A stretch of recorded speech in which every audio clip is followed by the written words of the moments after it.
Pada masa dinasti Song, ibu kota Kaifeng bersinar terang oleh kemewahan. Istana dihiasi emas, musik pesta terdengar tiap malam, dan kaisar tengah mempersiapkan sebuah perayaan besar untuk merayakan kemenangan perang. Para pejabat sibuk mengatur jamuan, berlomba-lomba membawa hadiah serta kata-kata pujian demi menyenangkan hati penguasa. Namun di balik tembok istana yang megah, desa-desa rakyat jelata dipenuhi tangisan dan penderitaan. Untuk membiayai pesta, pejabat keuangan mengusulkan pajak tambahan. Bagi bangsawan dan pedagang besar, jumlah itu tak berarti. Tetapi bagi petani miskin yang sawahnya kering, bagi buruh yang hanya mengandalkan upah kecil, dan bagi pedagang kecil yang nyaris bangkrut, pajak itu adalah beban yang tak tertanggungkan. Musim paceklik membuat panen gagal. Banyak keluarga hanya makan bubur encer sekali sehari. Ada yang mencari akar liar di hutan untuk mengganjal perut. Tak sedikit pula yang menjual anak-anaknya kepada tuan tanah demi sepotong roti. Tangisan itu tak terdengar oleh pejabat lokal. Semua takut, semua tunduk pada perintah istana. Namun di tengah putus asa, rakyat mengingat satu nama. Bao Zheng, sang hakim berwajah hitam berhati emas. Mereka percaya jika ada satu orang yang mau menentang kebijakan zalim, itu hanyalah dirinya. Maka dikumpulkanlah sebuah petisi. Karena tak punya tinta, mereka melukai jari dan menuliskan huruf demi huruf dengan darah. Kalimatnya sederhana tapi menembus hati siapapun yang membacanya. Jika langit punya mata, biarkan rakyat ini tetap hidup. Petisi darah itu akhirnya sampai ke tangan Bao Zheng. Ia membacanya perlahan, matanya bergetar lalu menatap ke langit-langit. Ia berkata lirih, jika aku diam, aku bukan manusia.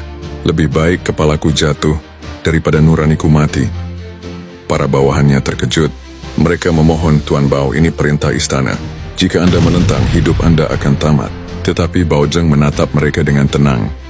Hukum diciptakan untuk rakyat. Jika rakyat mati kelaparan, untuk siapa hukum ditegakkan? Hari itu aula istana penuh sesak oleh pejabat. Mereka membawa hadiah emas, puisi indah, dan ucapan manis. Semua berlutut serempak. Semua memuji bahwa pajak tambahan adalah kebijakan bijak. Tak seorang pun berani berbeda. Hingga suara langkah Bao Zheng terdengar. Ia maju dengan tegap, wajah hitamnya penuh wibawa. Di tangannya ia membawa gulungan petisi darah rakyat jelata. Dengan lantang ia berkata, paduka kaisar, inilah suara rakyat. Mereka menulis dengan darah karena tinta pun tak mampu mereka beli. Mereka tidak meminta pesta, mereka hanya meminta hidup. Apakah emas istana lebih berharga daripada nyawa rakyat jelata? Ruangan mendadak senyap. Seorang pejabat berteriak, Bao Zheng lancang. Bagaimana kau berani menentang kehendak istana? Namun Bao Zheng berdiri tegak, menatap lurus ke arah tahta naga. Suaranya bergema. Jika hukum hanya berlaku bagi orang kaya, maka aku tidak pantas disebut hakim. Biarlah kepalaku dipenggal. Asal jeritan rakyat ini sampai ke telinga langit. Kaisar terdiam, wajahnya tegang. Tangan menggenggam kursi naga. Semua pejabat menunduk, menahan napas. Di luar istana kabar sudah menyebar. Rakyat berbondong-bondong berkumpul di gerbang, menyalakan dupa, menangis, dan berdoa agar suara mereka didengar. Akhirnya dengan suara berat kaisar berdiri. Bao Zheng, engkau benar. Apa arti kejayaan jika rakyatku menangis? Pajak tambahan ini kucabut. Perayaan akan dipangkas. Biarlah rakyat makan kenyang, barulah istana bersuka cita. Saat kata-kata itu terucap, suasana istana berguncang. Para pejabat terdiam, tak berani membantah.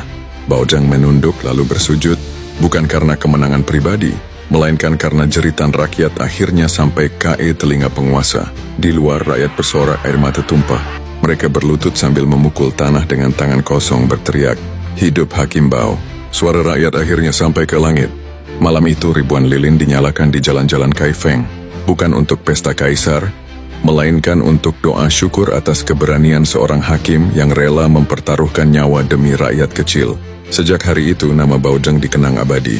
Ia bukan hanya hakim, ia adalah suara rakyat di telinga kaisar, benteng terakhir melawan keserakahan istana. Dalam dunia penuh ketidakadilan, pernah ada seorang pria berwajah hitam yang berdiri sendirian, dan keberaniannya membuat langit pun berpihak pada rakyat.